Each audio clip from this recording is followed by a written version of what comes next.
De contar esta noche aquí en Contexto en la Octava con la presencia de la doctora Ángela Buitrago, integrante del grupo interdisciplinario de expertos y expertas independientes y quien ha dado a conocer este informe a los mexicanos. Ángela, muy buenas noches, me da mucho gusto saludarte nuevamente. Buenas noches, Rubén, igualmente, un gusto. Ángela, yo recuerdo muy bien la última entrevista que te realicé en este espacio y te preguntaba yo del encubrimiento militar y soltaste una sonrisita parecida a la de ahora. Yo creo que ya sabías algo, pero tú no eres fiscal y ahora tenemos que evidentemente se comprueba esta participación de elementos de la Marina, de la Sedena, de la Procuraduría en este asunto. ¿Qué tanto nos permite esto avanzar para llegar a lo que desean los mexicanos? Ir contra los culpables, contra los responsables.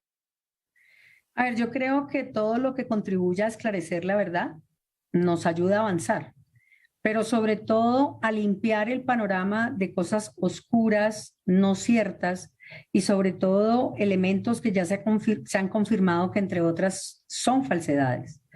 Decíamos en el informe de ayer que lamentablemente hemos encontrado pruebas múltiples de muchas simulaciones, no solo dentro de los elementos que podrían ser externos, sino también dentro de la propia investigación. Contar con que actas de diligencias judiciales fueron falsificadas en el contenido, fueron realizadas con información falsa, como el caso en particular de la presencia de un MP en un lugar que era un lugar supuesto de escena donde se encontró uno de los restos óseos. Hechos que solamente se saben 6 años o 7 años después, por la decisión, y tenemos que decirlo, característica del presidente que ha dado la orden de la entrega de este material, y que de una u otra manera se ha entregado durante un lapso del último año y medio, y que sin embargo también permite decir que se ha encontrado material videográfico como el que se vio, que nos informa de hechos desconocidos dentro de los sucesos de la propia investigación, que deben ser aclarados, y deben ser aclarados porque cuando nosotros hablamos de lo que vimos en ese video, sin lugar a dudas, hay una serie de cuestionamientos al procedimiento dentro de una presunta escena, pero también a que nunca se informó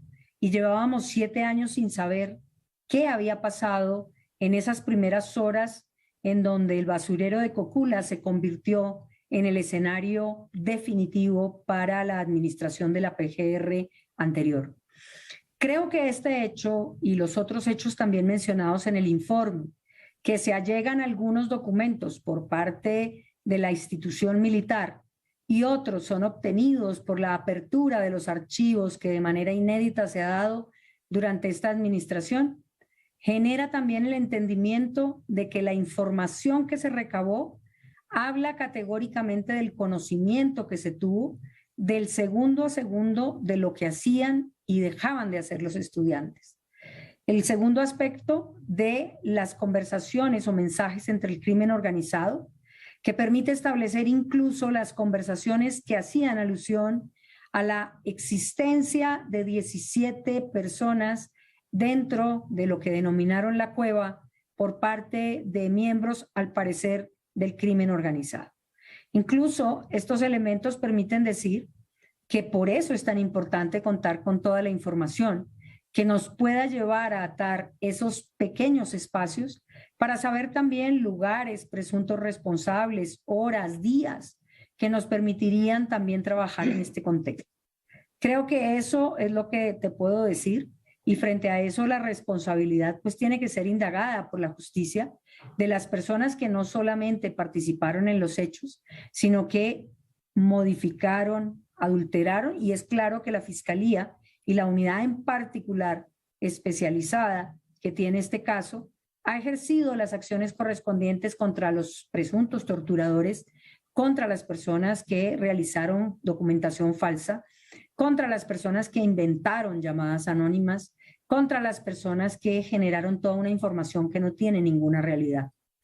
Esos elementos permiten decir que hubo, como lo dije yo ayer, una acción antes, durante y después que también amerita ser investigada.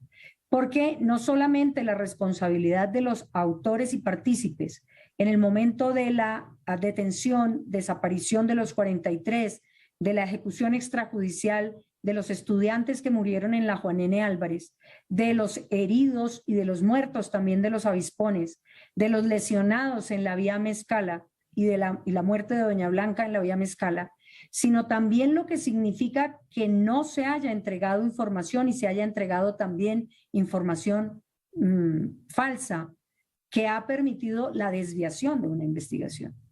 Y también, obviamente, el ocultamiento de información que puede dar los elementos necesarios para haber adelantado las pesquisas de manera correcta. Así que todo este nivel implica tener en cuenta todos estos elementos.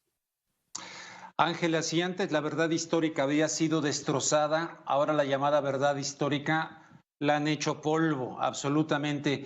Te quiero pedir en este contexto, acabas de citar algo que yo comparto contigo respecto al presidente. Yo no me imagino si hubiese ganado cualquier candidato anterior, aunque no es tu asunto, pero si hubiese ganado del PRI, del PAN, no creo que tuviésemos estos resultados, francamente, respecto a este caso.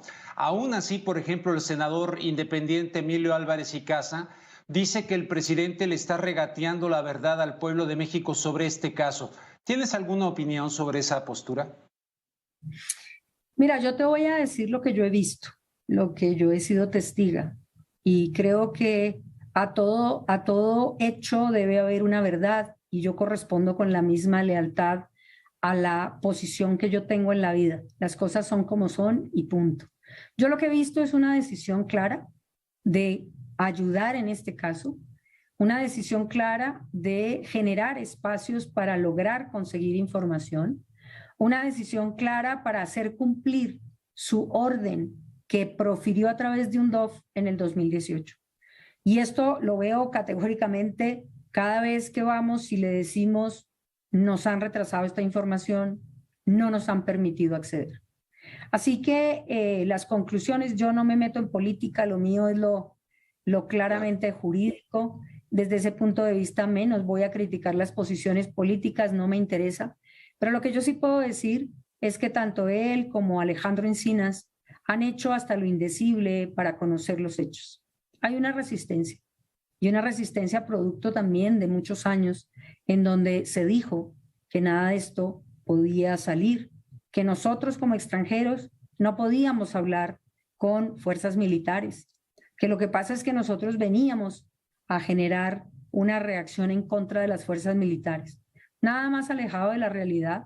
Creo que hoy se comprueba también que todo esto fue una forma de luchar contra elementos particulares que se estaban evidenciando.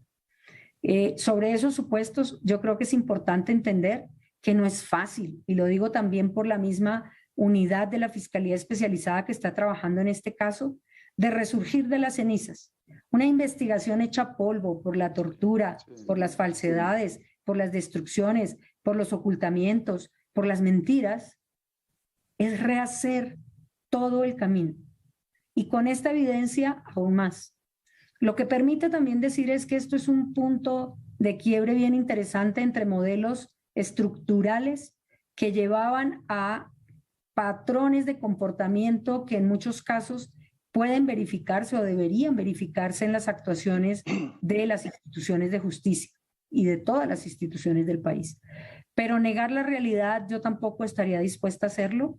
Creo que es honesto con el pueblo mexicano y con todo el trabajo que se ha hecho, reconocer lo que se ha hecho.